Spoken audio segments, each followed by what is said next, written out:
шаңырақ күніне келіп атқан күніне рахмет сендерге сыйлап келіп отқанданы. Осы қазақ елімізде жақсылық көп болсын, келе жатқан Наурыз мерекеміз құтты болсын, құт береке әкелсін. Әр отбасына шаңырақта бақытты болсын, бала-шағалар аман болсын, деніміз сау болсын.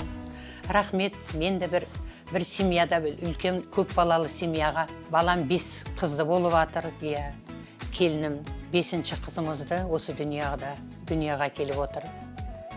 Осы жерде тұрып жатырғаныма 20 жылдай болды. 2010 жылы отбасын құрып, қазақтың қызына үйлендік. Арғынның қызы, Арғынның күйеу баласымын. Қазіргі уақытта осы 14-ші Наурыз көрісу амал мерекесі қарсаңында 5-ші қызды сүйіп жатырмыз. 5 қыздың әкесімін.